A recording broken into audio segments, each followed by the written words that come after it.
ఈరోజు క్లాస్లో ఈ ప్రిపరేషన్ స్ట్రాటజీ గురించి మాట్లాడుకుందామని అనుకున్నాం, అంతేనా? ఎలా ప్రిపేర్ అవ్వాలి, ఎలా ప్లాన్ చేసుకోవాలి, దీనికి సంబంధించిన విషయాలు మనం మాట్లాడుకోవాలి కదా. సో ఇక్కడ ఈ క్లాస్ విషయంలో ఇది ఈరోజు మన రెగ్యులర్ క్లాస్ని ఒక క్లాస్ పోస్ట్పోన్ చేసి, అంటే ఈరోజు మాట్లాడాల్సిన విషయం మళ్ళీ రేపు మనం సబ్జెక్ట్ మాట్లాడుకుందాం. ఈరోజు ప్రిపరేషన్కి సంబంధించి మాట్లాడదాం. దీంట్లో నేను చెప్పే విషయాలు నేను ఎలాగో చెప్తాను, ఈలోపు మీరు అడగాల్సిన విషయాలు ఏమన్నా ఉంటే చేసేయండి. ఇక్కడ గుర్తుపెట్టుకోండి, నేను అడిగిన వాటికి మీరు ఫస్ట్ చెప్పండి. ఫస్ట్ థింగ్ ఏంటంటే, Andhra Pradesh public service commission group 2 ఎగ్జామినేషన్లో ఇంతకు ముందు అయితే మనకి ఏమని ఉండింది, ఒక ప్రిలిమ్స్ ఎగ్జామినేషన్ తర్వాత మెయిన్స్ ఎగ్జామినేషన్ ఉండిందండి గతంలో. ఇప్పుడు కొంత అనిశ్చితి ఉంది, ప్రిలిమ్స్ ఉంటుందా లేకపోతే అంతకు ముందు ఉన్నటువంటి 3 పేపర్ల సిస్టమ్ ఉంటుందా. అంతకుముందు 3 పేపర్లు అంటే ఒక జనరల్ స్టడీస్ పేపరు, ఇప్పుడున్నట్టుగానే polity, AP history, economy paper. Prelims లో అన్ని ఉండి మెయిన్స్ లో మాత్రం పాలిటీ, ఏపీ హిస్టరీ ఒక పేపరు, ఇండియన్ ఎకానమీ, తర్వాత ఏపీ ఎకానమీ, ఇలా ఉండేవి. ఇక్కడ గమనించాల్సిన పాయింట్ ఏంటంటే, ఫస్ట్ థింగ్ మీరు గమనించాల్సింది, అది ప్రిలిమ్స్ లో ఉండనివ్వండి, మెయిన్స్ లో ఉండనివ్వండి, ఓవరాల్ ప్లానింగ్ కాబట్టి జనరల్ స్టడీస్ పేపర్ 1 లో ఎన్ని సెగ్మెంట్స్ ఉంటాయి, మీరందరి సిలబస్ తెలిసిన వాళ్ళు మీరు టైప్ చేస్తూ రండి. General studies paper 1, sorry GS paper 1 లో ఎన్ని సెగ్మెంట్స్ ఉంటాయి అంటే, ఎన్ని సెగ్మెంట్స్ అంటే ఏంటి, మనకి ఇండియన్ హిస్టరీ, జాగ్రఫీ, తర్వాత దీంట్లో భాగంగానే మెంటల్ ఎబిలిటీ, కరెంట్ అఫైర్స్, ఇట్లా మీరు చూసిన వాటిలో సెగ్మెంట్స్ ఎన్ని ఉన్నాయి మీకు అవగాహన ఉండింది కదా. 9 సెగ్మెంట్స్ ఉన్నాయి. ఇక్కడ గమనించాలి, ఫస్ట్ థింగ్ ఏంటి అంటే, ఎప్పుడు కూడా పోటీ పరీక్షలకు ప్రిపేర్ అయ్యేటప్పుడు కొన్ని బేసిక్ రూల్స్ ఉంటాయి, అవి మీరు తప్పకుండా ఫాలో అవ్వాలి. అవి ఏంటి అంటే, ఫస్ట్ రూల్ నెంబర్ 1, ఎక్కువ పుస్తకాలు చదవకూడదు, నెంబర్ ఆఫ్ బుక్స్ చదవకూడదండి. ఏ సబ్జెక్ట్ కి కూడా నెంబర్ ఆఫ్ బుక్స్ చదవకూడదు. ఒక సబ్జెక్ట్ కి ఒకే ఇవన్నీ ప్రతి పాయింట్ చాలా చాలా రీసెర్చ్ తర్వాత వస్తున్నటువంటివి గమనించండి. ఒక సబ్జెక్ట్ కి ఒకే పుస్తకం చదవాలి, రూల్ నెంబర్ 1. ఒక పుస్తకాన్ని సెలెక్ట్ చేసుకునే ముందు మీరు 10 సార్లు ఆలోచించండి, కానీ ఆలోచించి ఒకసారి సెలెక్ట్ చేశాక మళ్ళీ వెనక్కి వెళ్ళకండి. ఒకే పుస్తకం చదవాలి, కనీసం 10 సార్లు చదవాలి. ఏ సబ్జెక్ట్ అయినా, అది హిస్టరీ, పాలిటీ, ఎకానమీ, జాగ్రఫీ, ఏదైనా సరే 10 సార్లు చదవాలి. నెక్స్ట్, అన్నింటికన్నా ముందు ఇది తెలిసిన తర్వాత ఏది సిలబస్ ఏది కాదు ఇది తెలుసుకోవాలి. సిలబస్ కాపీలు ముందు పెట్టుకుని, అది పబ్లిక్ సర్వీస్ కమిషన్ సైట్ నుంచి డౌన్లోడ్ చేసినటువంటి సిలబస్ కాపీలు అన్ని కూడా మీ దగ్గర పెట్టుకుని, మీరు లైన్ టు లైన్ సిలబస్ కాపీలో ఉన్న ప్రతి విషయాన్ని చదవాలి.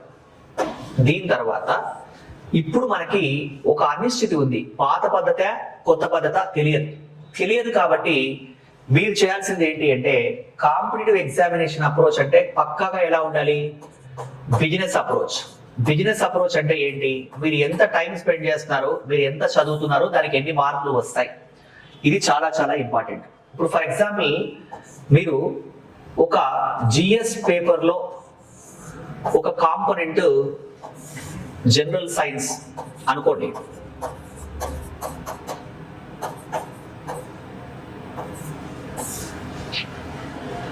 జిఎస్ పేపర్లో, లేకపోతే మీకు ఇబ్బందిగా అనిపిస్తే ఏంటి, జాగ్రఫీ అనుకోండి. జాగ్రఫీలో మీకు జనరల్ స్టడీస్ లో జాగ్రఫీ ఉంటే Indian geography, world geography, regional AP geography, దీంతో మళ్ళీ ఎకనామికల్ ఇష్యూస్ ఇవన్నీ ఉంటాయి. ఇక్కడ పాయింట్ ఏంటంటే, మీరు ఫర్ ఎగ్జాంపుల్ ఒక ఎక్స్ అనే వ్యక్తి జాగ్రఫీ అనే సబ్జెక్ట్ కొత్తగా చదువుతున్నాడు అనుకుందాం. ఇండియన్ జాగ్రఫీకి ఒక 60 గంటలు, వరల్డ్ జాగ్రఫీకి ఒక 60 గంటలు, ఏపీ జాగ్రఫీకి ఒక 60 గంటలు పెట్టి 180 గంటలు ఇన్వెస్ట్ చేస్తే జాగ్రఫీ వెయిటేజీ ఎంతండి మీ సిలబస్ లో? ఎన్ని మార్కులు రావచ్చు ఈ ఏరియా నుంచి? ఇక్కడ మాక్సిమం 30 మార్కులు రావచ్చు. 180 మార్క్స్ ఇన్వెస్ట్మెంట్ 30 మార్కులు వస్తే మీరు 180 గంటల పెట్టుబడికి మీరు పొందిన ప్రతిఫలం 30 మార్కులు అవుతుంది. అలాగే వై అనే వ్యక్తి ఏం చేస్తున్నాడు, అదే 180 అవర్స్ లో ఒక 90 గంటలు ఏపీ హిస్టరీకి, ఇంకో 90 గంటలు పాలిటీకి పెట్టాడు. అలాంటి సందర్భంలో ఏమవుతుంది అంటే 90 గంటలు పాలిటీ, 90 గంటలు హిస్టరీకి పెట్టినట్లయితే ఇతనికి అవుట్ ఆఫ్ 150కి 115, 120 మార్క్స్ రావడానికి అవకాశం ఉంది. మీ పెట్టుబడి సమానమే, కాకపోతే ఒక వ్యక్తి 180 గంటల పెట్టుబడికి అతను పొందినటువంటి మార్కుల ప్రతిఫలం ఎంత అనంటే 25-30 మార్కులు. అది కూడా రావు, ప్రపంచం అంతా కుట్ర పని అన్ని ప్రశ్నలు దాంట్లో నుంచి వస్తే వచ్చే అవకాశం ఉన్నది మాక్సిమం. ఇంకొక వ్యక్తి అదే 150 అవర్స్ పెట్టాడు అతను పెట్టుబడి, కానీ అతనికి వచ్చినటువంటి మార్కులు 115 నుంచి 120. కాబట్టి ఇక్కడ గమనించాలి, first rule number 1, okay book number of times చదవాలి, నెంబర్ ఆఫ్ బుక్స్ చదవకూడదు. ఏది సిలబస్ కాదో తెలుసుకోవాలి. ఇవి తెలుసుకున్న తర్వాత నెక్స్ట్ చేయాల్సింది ఏంటి అభ్యర్థి అని అంటే, వెయిటేజీ ఆధారంగా మీరు అన్ని సబ్జెక్టులకు సంబంధించి ఫస్ట్ నేను మీకు పాలిటీలో ఎలా అయితే ఫస్ట్ క్లాస్ లో మైక్రో లెవెల్ ప్లానింగ్ ఇచ్చానో అలా అన్ని సబ్జెక్టులకి మైక్రో లెవెల్ ప్లానింగ్ మీరు తెలుసుకోవాలి. అలా తెలుసుకున్నప్పుడు ఏమవుతుంది అంటే మీరు దేనికి ఎంత సమయం కేటాయించాలో సులభంగా తెలిసిపోతుంది. కాబట్టి ఇది చేయాలి. దీని తర్వాత ఓవర్ ల్యాపింగ్ ఉంటుంది. ఓవర్ ల్యాపింగ్ అంటే అర్థం ఏంటి అంటే, మీరు ఒక సబ్జెక్ట్ చదివారనుకుందాం, ఆ సబ్జెక్ట్ మీకు మళ్ళీ రిపీట్ అవుతుంది వేరు చోట్ల. ఇప్పుడు ఉదాహరణకి అగ్రికల్చర్, వ్యవసాయం, పరిశ్రమలు, సేవా రంగం. ఏ సబ్జెక్ట్ అండి ఇది? ఏ సబ్జెక్ట్ లో వస్తున్నాయి?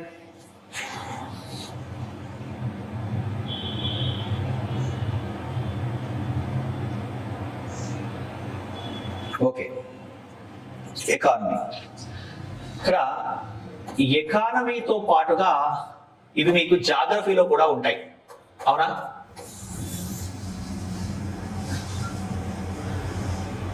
ఎకానమీలో ఉన్నవే జాగ్రఫీలో కూడా ఉంటాయా లేదా? అప్పుడు ఎకానమీలో జాగ్రఫీలో కామన్ గా ఉండేటువంటి ఏరియా అంతా మీరు కవర్ చేయాలి, ఓకేనా? దీని తర్వాత ఇలా ఉన్నవన్నీ మీరు ఐడెంటిఫై చేసుకోవాలి. ఉదాహరణకి ఎస్సీ, ఎస్టీ, బీసీ, మైనారిటీ, మహిళా సంక్షేమం, తర్వాత జాతీయ కమిషన్లు,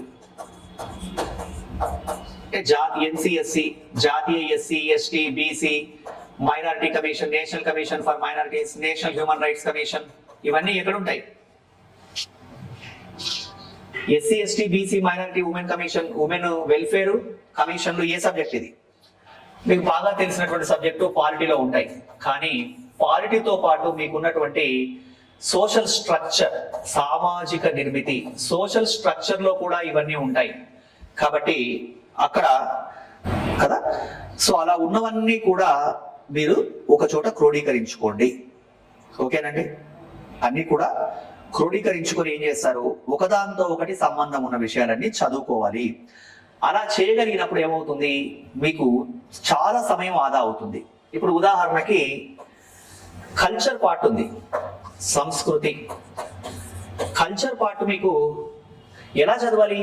కల్చర్ పార్ట్ గురించి హిస్టరీలో, ఇండియన్ హిస్టరీలో ఉండేటువంటి కల్చర్ పార్ట్, ఏపీ హిస్టరీలో ఉండే కల్చర్ పార్ట్ చదివి సోషల్ స్ట్రక్చర్ కి లింక్ చేసుకుని దాంట్లో ఉన్నటువంటి కూడా ఇక్కడ పాయింట్ ఏంటంటే, కల్చర్ లో ఉన్నటువంటి హిస్టరీలో ఉన్నటువంటి ఇండియన్ కల్చరు, ఏపీ కల్చరు, అలాగే దీంతో పాటు సోషల్ స్ట్రక్చర్ లో ఉన్న కల్చరు, ఇవన్నిటిని కోఆర్డినేట్ చేయాలి. చదివేటప్పుడు కూడా ఏంటి అంటే, ఇప్పుడు నేను ఇంకా మీకు అక్కడ దాకా రాలేదు టాపిక్ పాలిటిక్స్, అంటే వచ్చినప్పుడు నేను చెప్తాను. ఇప్పుడు నేను రాజ్యాంగబద్ధ సంస్థల గురించి చెప్పాలనుకోండి, ఎలా చెప్తాను అంటే attorney general, CAG, election commission, UPSC, finance commission, ఇలా అన్ని రాసి ఒకే చోట చెప్తారు.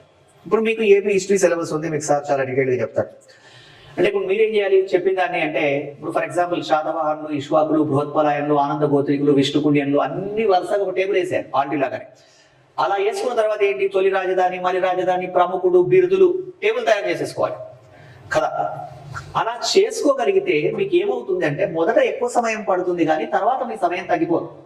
ఇప్పుడు ఫర్ ఎగ్జాంపుల్ జనరల్ సైన్స్లో మీకు ఏంటి విటమిన్స్ అనే ఒక టాపిక్ ఉంది అనుకోండి. విటమిను, శాస్త్రీయ నామము, సాధారణ నామము, లోపం వల్ల వచ్చే వ్యాధి, ఎక్కడ ఏ ఆహారంలో ఆ విటమిన్ లభిస్తుంది, ఒక మొత్తం టేబుల్.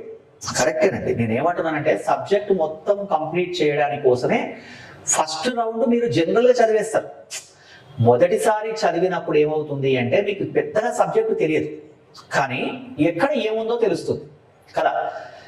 లింక్ ఎక్కడ కరెక్ట్ చేయాలనేది నేను చెప్తున్నాను. ఇప్పుడు ఎప్పుడు కూడా 500-600 పేజీలు 1000 పేజీలు వర్కౌట్ అవుతుంది సార్, అది ప్రాక్టికల్ గా జరగదు, అంత చదవలేరు. కాబట్టి ఒకసారి చదివిన తర్వాత ఎలిమినేషన్ ఏ అవసరం లేదో అని తీసిపారేయాలి. ఫస్ట్ అవసరం ఉన్న కోర్ ఏరియాని చాలా స్ట్రాంగ్ గా చదువుకోవాలి. అది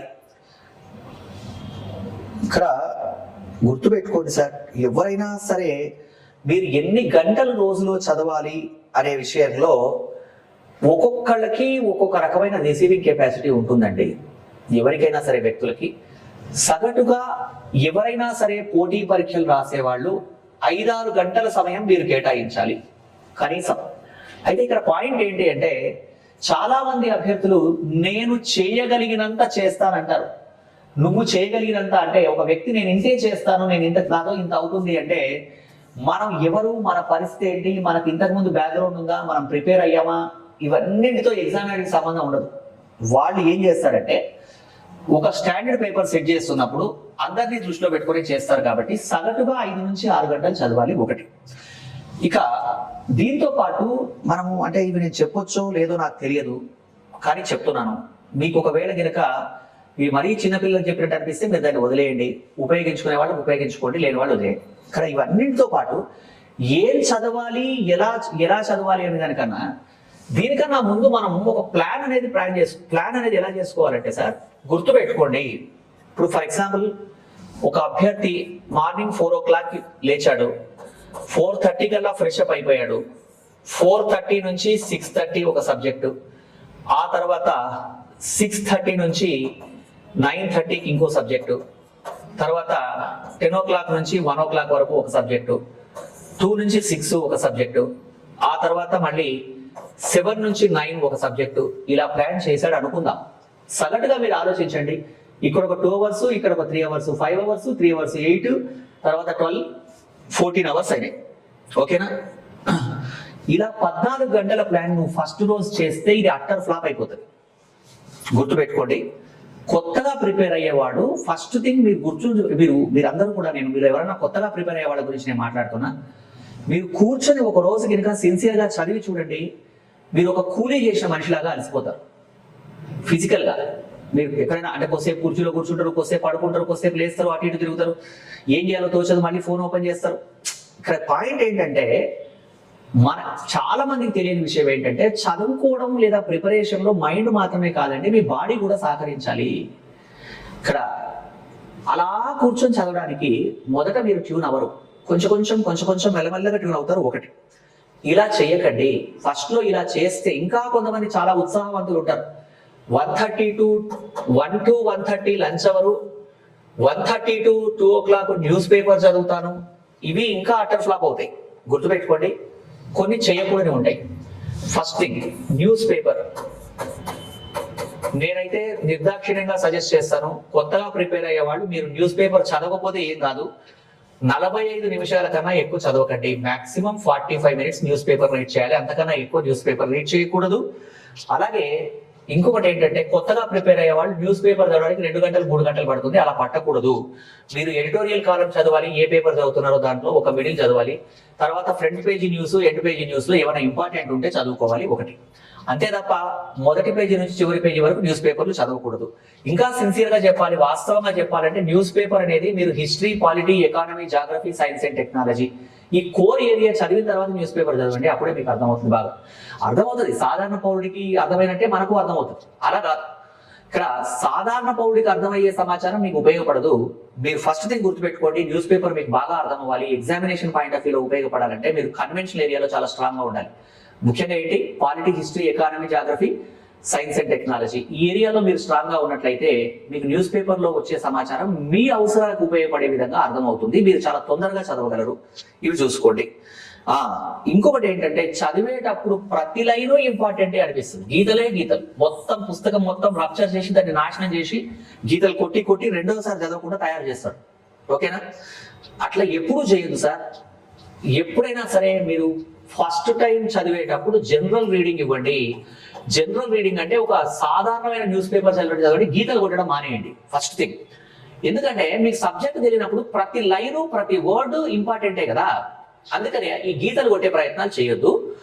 ఒకటవసారి రెండవసారి చాలా జనరల్ గా చదవండి. మూడవసారి చదివినప్పుడు ఒక పారాగ్రాఫ్ చదివిన తర్వాత అంటే ఒక పేజీ 2 పేజీలు చదివిన తర్వాత మీకు ఇంపార్టెంట్ పాయింట్స్ అప్పుడు అర్థమవుతాయి. ఒకటి.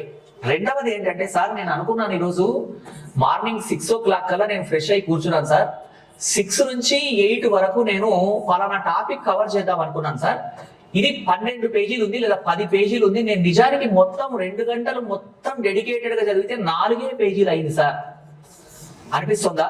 ఇలా జరుగుతుందా మీకు? అవుతుంటుంది కదా అప్పుడప్పుడు. తప్పకుండా అలాగే జరుగుతూ ఉంటుందండి. అలా జరుగుతోంది అంటే మీరు సరైన దారిలో ఉన్నట్టు గుర్తుపెట్టుకోండి. టార్గెట్లు పెట్టి లంచ్ అవర్ అంటే ఈ రోజు ఇది కంప్లీట్ చేయాలంతే, అట్లా అవ్వదు. ఎందుకు అవ్వదు అంటే టైం చాలా లాగ్ అవుతుంది. ఎందుకు అవుతుందంటే ఆ సబ్జెక్టు మీకు కొత్త, మొదటిసారి మీకు ఎక్కువ సమయం పడుతుంది. నిదానంగా చదవండి. మీరు ఒక రోజు అనుకున్న ప్లాన్ ఒక రోజులో అయిపోదు, 2-3 రోజులు వెళ్ళిపోతూ ఉంటుంది.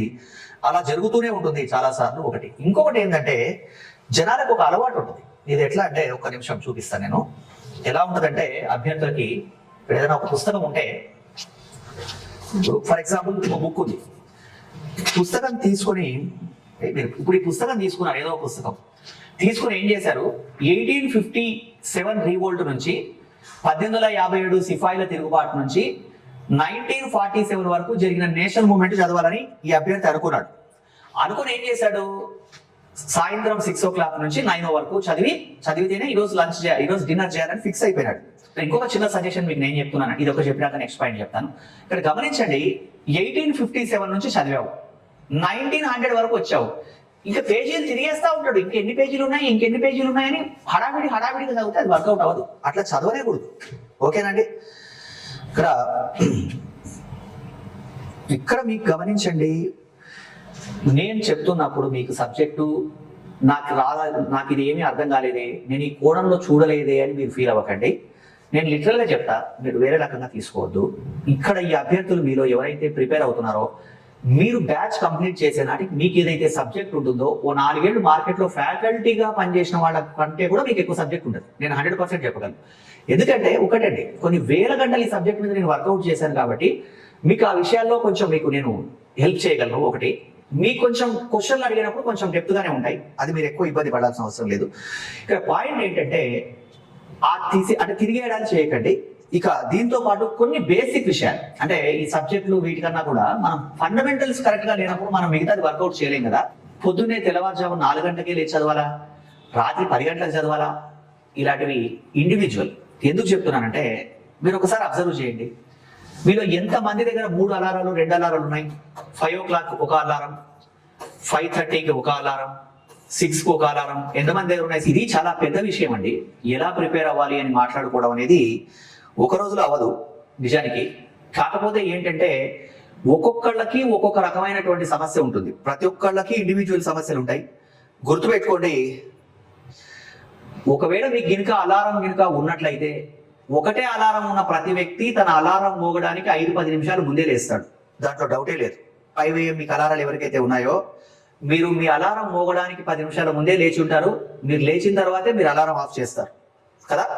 ఇవి తెలియకనే కదా సార్. దురదృష్టం ఏంటంటే సార్, మనకు అన్ని తెలిసిన నాటికి మన ఏజ్ అయిపోతుంది, లేదా మన టైం అప్పటికే దాటిపోతుంది. ఎందుకంటే ఇక్కడ మీరందరూ ఎవరైతే ఈ ప్రిపరేషన్ లో ఉన్నారో నేను చూస్తున్న వాళ్ళందరూ ఏంటంటే, మన దురదృష్టం ఏంటంటే మనం కళ్ళు తెరిచే నాటికే మనకి 20 దాటిపోతాయి, 25 ఏళ్ళు వచ్చేసి ఉంటాయి కనీసం. అప్పటి నుంచి మనం మొదలు పెడతాం, అప్పటి నుంచి మొదలు పెట్టే వరకు చాలా లేట్ అయిపోతుంది. ఇంకొకటి ఏంటంటే, ప్రిపేర్ అయ్యే అభ్యర్థులు ఎలా ఉంటారంటే, సార్ నువ్వు ఏం చేయమంటావో చెప్పు, నేను 15 గంటలు చదవమంటావా, దీనికోసం నేను ఏమైనా ఇట్లా నా ప్రాణం పెట్టి చదువుతాను, నాకు ఉద్యోగం రావాలని అభ్యర్థి అనుకుంటాడు. మార్కెట్లో చెప్పేవాడేమో కంటెంట్ చెప్తాడే తప్ప ఇవన్నీ చెప్పడు, ఎందుకంటే ఇవన్నీ మీకు తెలుసనే అనుకుంటాడు. ఓకేనా? సో ఇది పెద్ద సమస్య మనకి. మరి నువ్వెందుకు అంటే నా పరిస్థితి వేరు. నేను అశోక్ నగర్ లో నేను 6వ తరగతి ఉన్నప్పటి నుంచి నాకు ఈ అశోక్ నగర్ తెలుసు. ఇట్లా ఎన్ని జీవితాలు పోయాయో నేను కళ్ళతో చూసాను కాబట్టి నేను కొంచెం అప్పుడప్పుడు డివేట్ అవుతూ ఉంటాయి ఇట్లా మీరు అడిగినప్పుడు. ఒక చిన్న పాయింట్ గుర్తుపెట్టుకోండి, మీరు ఎప్పుడైనా సరే వీలైనంత వరకు 7 to 7:30కి మీరు మీ డిన్నర్ కంప్లీట్ చేయండి సార్. నువ్వు వదిలేదే 6:30 కదా, వదిలేయగానే ఫ్రెష్ అప్ అయిపోయి స్నానం చేసేది చేసేసుకొని 7:30 లోపు మీరు డిన్నర్ చేయగలిగితే మీకు 5 గంటలకి లేచేప్పుడు కళ్ళు మంటలు ఇవన్నీ ఉండవు. అంటే కళ్ళులో ఇసుక పోసినట్టు ఉండదు ఒక్కొక్కరికి మార్నింగ్ లేవాలంటే, ఈ ప్రాబ్లం ఉండదు. మీరు లేట్గా డిన్నర్ చేసినప్పుడు ఆటోమేటిక్గా మీకు ఇంపాక్ట్ ఉంటుంది ఒకటి.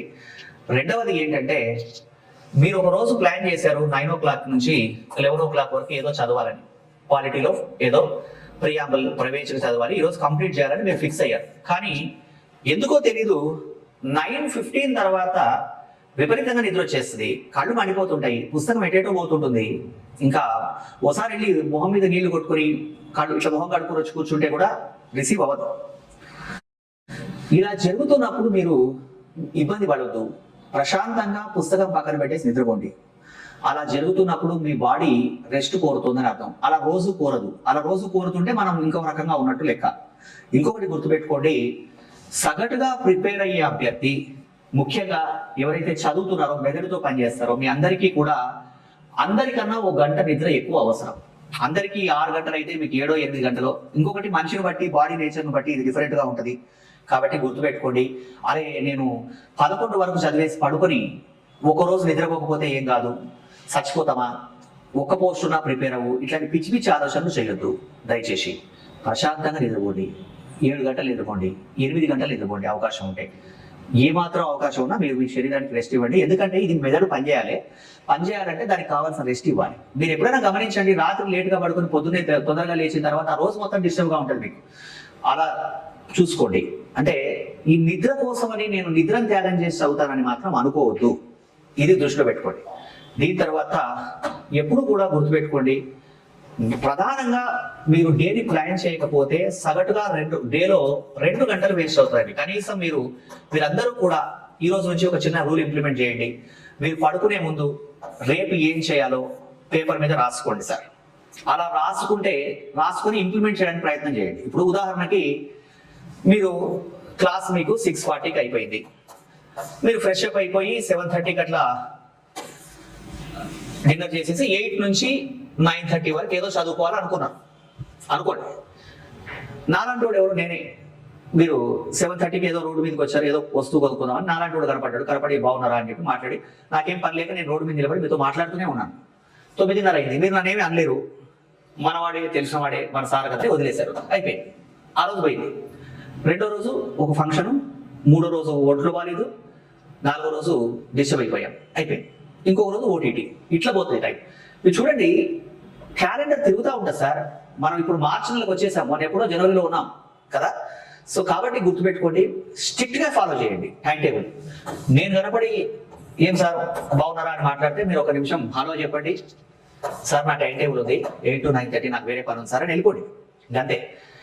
మీరు ప్రిపేర్ అవుతున్నారని దేశం అంతా బాజా మోగించొద్దు దయచేసి. ఎవరైతే ప్రిపేర్ అవుతున్నారో వాళ్ళు చేసే మొదటి తప్పు ఏంటంటే బంధువులకు చెప్తారు, పక్కింటి వాళ్ళకి చెప్తారు, మీ పేరెంట్స్కి చెప్తారు, మీరు చెప్పకపోయినా మీ ఇంట్లో వాళ్ళందరికీ చెప్తారు. ఇది చేయకండి. ఎందుకంటే మీరు బాగుపడాలని కోరుకునే వాళ్ళు ఉంటారు, కానీ మీరు బాగుపడకపోతే సంతోషించే వాళ్ళు చాలా మంది ఉంటారు సార్.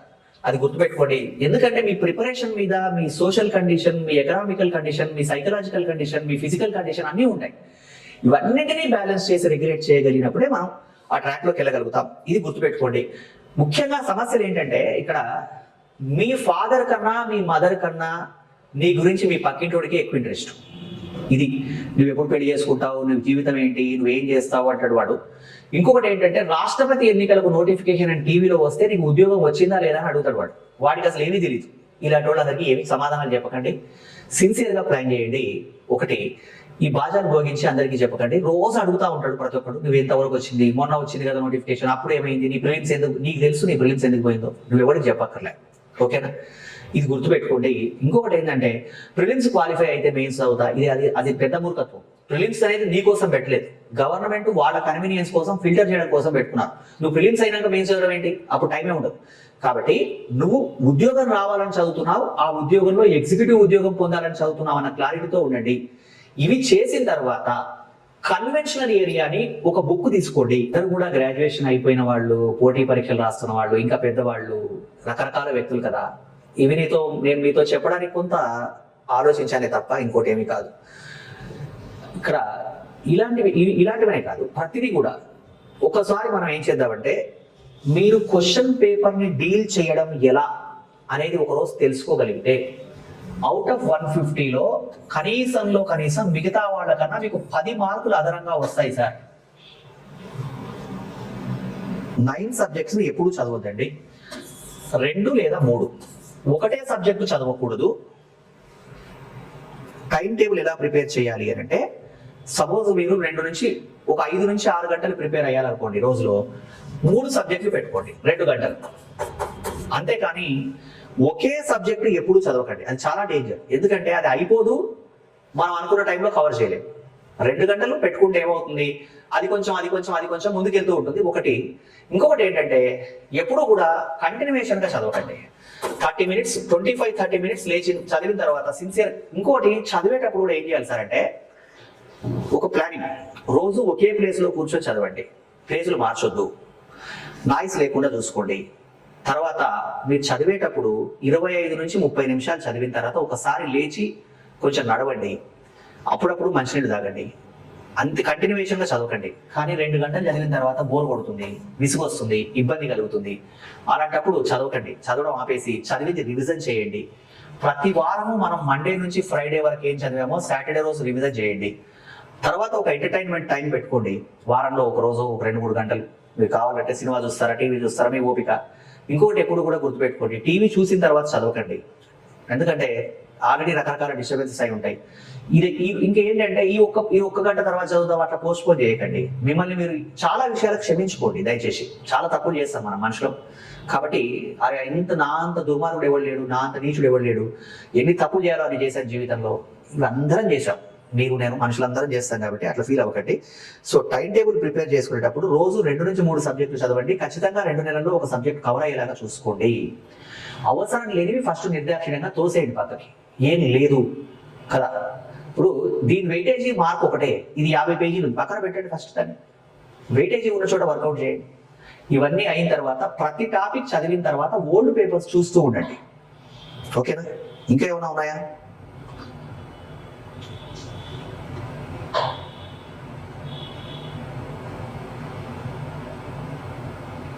మీకు ఎవరికన్నా ఆసక్తి ఉంటే చదువు ఏకాగ్రత అనే పుస్తకం ఉంది, ఎడమూరి వీరేంద్రనాథ్ రాసిన పుస్తకం. ఈ పుస్తకం యొక్క పబ్లిషర్ కి రైటర్ కి నాకు ఎలాంటి సంబంధం లేవు, కేవలం ఉపయుక్తమవుతుందనే ఉద్దేశంతో మాత్రమే చెప్తున్నాను. సో వీలైతే ఒకసారి చదవండి ఆ పుస్తకం ఓ రోజు. అసలు ఎందుకు మర్చిపోతాము, అసలు జ్ఞాపకం అంటే ఏంటి, న్యూరాన్స్ ఎలా ఉంటాయి, టైం టేబుల్ ఎలా ప్లాన్ చేసుకోవాలి, రోజుని మనం ఎలా డివైడ్ చేయాలి, ఇలాంటివన్నీ కూడా కొత్తగా ప్రిపేర్ అవుతున్నటువంటి ఐఐటీలు ఐఐఎంలు ప్రిపేర్ అయ్యేవాళ్ళు, వీలాగా పోటీ పరీక్షలు రాసేవాళ్ళు, వీళ్ళందరికీ ఉపయోగపడే విధంగా ఉంది ఆ పుస్తకం. ఆ రోజుకి 4 సబ్జెక్టులు చదవగలిగితే అంటే మీరు అప్పుడు 8 గంటలు కేటాయించాలి సార్. సగటుగా 8 గంటలు కేటాయించగలిగితే పర్వాలేదు, 4 సబ్జెక్టులు చదవచ్చు. మీరు గుర్తుపెట్టుకోండి, మీరు ఒక సబ్జెక్టు చదవడానికి మీకు 2 నెలల కన్నా ఎక్కువ పట్టదు సార్, సగటుగా 2-3 గంటల రోజులు చదివినా కూడా. ఎందుకంటే నిద్రకి నా ఉద్దేశంలో 7 అవర్స్ కనీసం ఇవ్వాలి.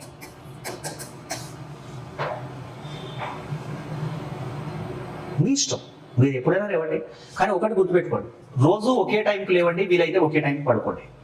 ఈ రోజు పొద్దునంతా చదివి రాత్రంతా మేల్కొని, ఇంకో రోజు రాత్రంతా చదివి పొద్దునంతా మేల్కొని ఇట్లా చేయకండి. బయాలజికల్ క్లాక్ డిస్టర్బ్ చేయదు. ఇంకొకటి ఏంటంటే, మూర్ఖత్వాన్ని నమ్మకండి. ఎప్పుడు నేను సూర్యుడి కన్నా ముందే లేచాను 20 ఏళ్ల నుంచి అంటారు కొంతమంది. అట్లా లేస్తే వాడు మనిషే కాదు. నువ్వు ఒక రోజు 5 గంటలకు లేవాల్సింది అప్పుడప్పుడు 6 అవుతుంది, ఒక రోజు 7 అవుతుంది. మనం 5 గంటలకు లేద్దాం అనుకుని మనమే ప్లీజ్ ఇంకొక 5 మినిట్స్ అని దుప్పటి అలా పైకి అనుకుంటాం, లేచి చూసినప్పుడు 6:15 అయింది. ఇట్లా అవుతాయి. అయినప్పుడు మీరు కరెక్ట్ ఉన్నట్టే, దానికి కూడా మనల్ని మనం క్షమించుకోవాలి, కానీ రోజు అవ్వద్దు. ఓకేనా? బేసికల్ గా రియాలిటీలో ఉండాలి సార్. ఇంకొకటి ఏంటంటే, ఒక మూర్ఖత్వం మాట ఒకటి ఉంది ఈ వ్యవస్థలో. మీరు కష్టపడకుండా ఇష్టపడి చదవండి. కష్టపడకుండా ఇష్టపడి ఎలా చదువుతుంది? ఏం ప్రాథమిక హక్కులు అంటే మహేష్ బాబు సినిమా ఇష్టపడి చదవండి? అట్లా కాదు కదా. గుర్తుపెట్టుకోండి, మీరందరూ కూడా ఇక్కడ మీరు త్యాగం చేయట్లేదు. మీరు పెట్టుబడి పెడుతున్నారు, నీకు ఇష్టం లేదా క్వాలిటీ అయినా నువ్వు చదవాలంతే, తప్పదు. ఇప్పుడు ఇష్టం లేదా ట్యాబ్లెట్ వేసుకోవడం మానేస్తామా? ఒక రోజు అయితే వేసుకుంటాం, రెండో రోజు మర్చిపోతాం, అదే వేరే విషయం. కాబట్టి ఇక్కడ గమనించండి, ఇష్టం ఉన్నా లేకపోయినా ఇక్కడ మనం పెట్టుబడి పెడుతున్నాం, దానికి తగ్గ రిటర్న్ తీసుకోవాలి అంతే. లేదంటే గ్లోబల్ వరల్డ్లో 2026లో ప్రిపేర్ అవడం ఏంటి? ఏదో ఒక రకమైనటువంటి ఉపాధి అవకాశాలు ఉన్న సమాజంలో బతుకుతున్న మనం, మీరు ప్రిపేర్ అవుతున్నారంటే రెండే ఆప్షన్లు, ఒకటి ఉద్యోగం రావాలి, రెండోది మీ ఏజ్ అయిపోవడం ఉంటుంది. కాబట్టి గుర్తుపెట్టుకోండి సార్, మీరు నేర్చుకున్న నాలెడ్జ్ మీకు సర్వీస్ రాకపోతే ఎందుకు పనికిరాదు. కాబట్టి అంటే పనికిరాదంటే నా ఉద్దేశంలో జీవితంలో ఉపయోగపడదని నా ఉద్దేశం కాదు, మా చెప్పుకోవడానికి బాగుంటాయి ఇవన్నీ, కానీ ఉద్యోగమే. కాబట్టి గుర్తుపెట్టుకోండి, మీకు నెంబర్ ఆఫ్ ఆప్షన్స్ ఉన్న వాళ్ళకి ఉద్యోగాలు రావు. నాకు ఇది కాకపోతే అది కాకపోతే అది, ఇవన్నీ కాకపోతే మా పాత బిజినెస్ ఉంది, లేకపోతే నాకు పాత ఉద్యోగం కాదు, రావాలంతే ఫిక్స్. అలా అనుకున్న వాళ్ళకి వస్తుంది. ఇంతో కొంత నేను సొసైటీకి వాల్యూ అడిషన్ ఇవ్వగలను అనుకున్న వాళ్ళకి ఇంకా తొందరగా వస్తుంది. ఓకేనా? ఎలాగో మీకు వస్తుంది, దాంట్లో అన్ని టేబుల్స్ ఉంటాయి. మీరు రన్నింగ్ నోట్స్ చదువుకున్న తర్వాత ఒకసారి బుక్ చదవండి, సరిపోతుంది. ఒకసారి కాదు 10 సార్లు చదవాలి బుక్. మీరు అది రన్నింగ్ నోట్స్ రాసుకున్న ఆ పుస్తకం మీరు 5-6 గంటల్లో నిజం కొట్టేస్తారు. నేను మహా గ్రంథాలు రాసి జనాన్ని కన్ఫ్యూజ్ చేసే మనిషిని అసలే కాదు. పక్కాగా ఇక్కడ ఏంటంటే నా ఉద్దేశం ఎప్పుడు కూడా గుర్తుపెట్టుకోండి, మీరందరూ అరిస్టాటిల్, ఆర్కిమెడిస్, ఆడమ్ స్మిత్ అవ్వాలని నేను కోరుకోవట్లే. అందరూ ఎంఆర్ఓలు, ఆర్డీఓలు ఇవే కోరుకుంటాను నేను. అట్లా అవ్వాల్సిన అవసరం లేదు.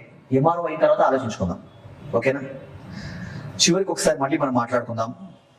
విషయం ఏంటంటే ప్రతి చోట కొన్ని బ్యారియర్స్ ఉంటాయి, నాసి మీరు గుర్తుంచుకోండి దయచేసి. ఇక మీరు ఎప్పుడన్నా ఏదన్నా మీకు ఇలాంటివి ఉన్నప్పుడు, ఇలాంటి విషయాలు ఏమన్నా ఉంటే మన రెగ్యులర్ క్లాస్లో మీరు నాకు అడగండి, మీకేం ఇబ్బంది లేదు. మీరు ఏం అడగాలనుకుంటే అది అడగండి. ఓకేనా? సో ఇంకా ఏమైనా అడగాలనుకున్నప్పుడు అవి మీకు గుర్తుండవు కాబట్టి అలాగే ఉంటుంది. చాలా మంది చెప్పే మాట ఏంటంటే పుస్తకం చదువుతున్నప్పుడు మాట వినపట్టినట్టు అనిపిస్తుంది సార్ అని. క్లాస్ చెప్పినట్టుగానే ఉంటుంది సార్, చెప్పిన ప్రతి అంశం ఉంటుంది, డీటెయిల్డ్గా ఎక్స్ప్లెనేషన్ ఉంటుంది, మీకు చాలా బాగా అర్థమవుతుంది, దాంట్లో ఏ ఇబ్బంది లేదు. ఓకేనండి, మరొకసారి నేను మీ అందరికీ మంచి ఉద్యోగాలు రావాలని కోరుకుంటున్నాను.